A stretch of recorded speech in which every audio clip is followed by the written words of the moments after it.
very difficult, but for a generation like the Afghan generation who lived in war, they were born in war. I was raised and born in conflict. I'm 31, and for me, I think what keeps me going on is that hope which was discussed earlier.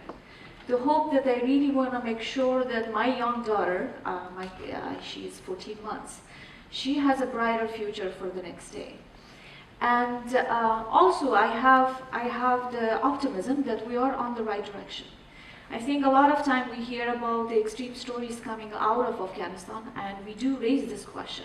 What have we done, the international community, in here in last 15, 16 years investing in Afghanistan and making sure that this country will not go back to conflict, and we still see that there are issues.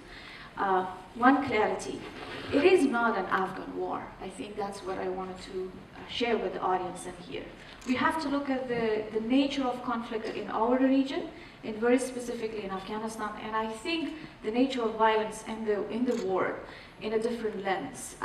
We do live in the 21st century, Dan, and the 21st century does come with its opportunities and challenges as well.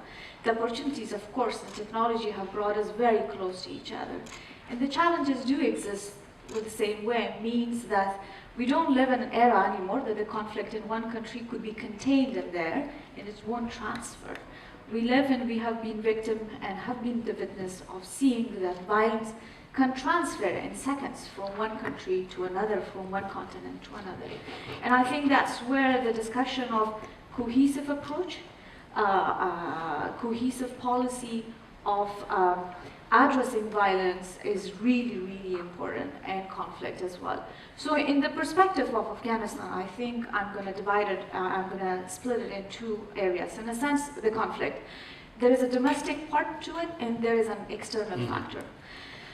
The domestic factors, I think, it was more severe during the Civil War, because it was clear, because Afghanistan went through an intense Cold War era where the state institutions were totally dismantled, and after the end of the Cold War, the state was left and the country was left without having a strong institution and expecting that the civilians themselves will move forward. But what was really forgotten, that during that last 30 years, everything was going away, and then the generation that had came to power, most of their time was spent in fighting. So it was really hard to act as a statement.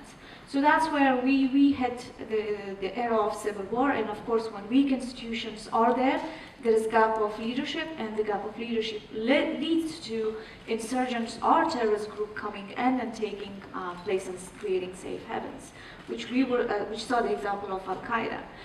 Post-Taliban, I think there was a great determination from the people of Afghanistan, from the younger generation, and I think that's the generation who see the results today. I do count myself being part of that generation, so an example in here.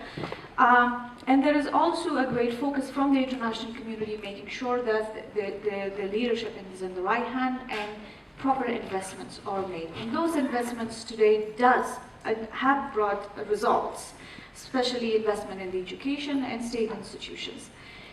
But right now, the conflict in Afghanistan has a very small percentage, a domestic factor. There is not a fight over resources. If you look at a continent like Africa, it's actually an external factor, meaning that by default, unfortunately, the Afghan people in Afghanistan have become the front line of global terror. And I must tell you, on a daily basis, my security forces, our security forces do fight on behalf of everyone in this room.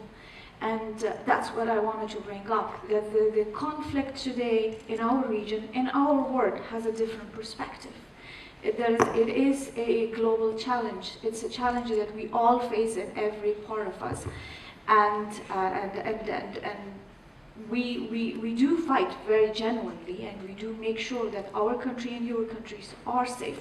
So for me, when I wake up the next morning of a suicide attack, which is just not too far, maybe 1 mile away from my home, where my glasses of the home window has all been broken out, I wake up with the hope that I know my determination and my generation's determination, and the political commitment in the leadership is there, very clear.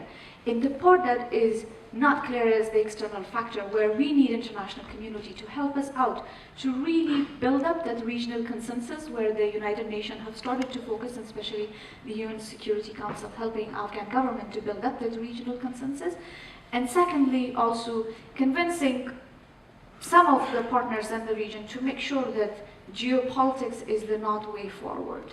So for me, I think that's where my hope is. My hope is that I'm not going to let my country fall back where it was before. And I know that the vision is very clear. We are on the right path. 15 years ago, 17 years ago, if you would have asked an Afghan just simply, they wanted to connect to the outside world, they had to travel, leave the country and make an international call. But today there is over 90% of the country, they have access to cell phones. So I'm going to go back to my, my earlier statement. The opportunities of the 21st century, and of course the curse of the 21st century, does bring us to a different arena and a different discussion where this platform would be effective and useful.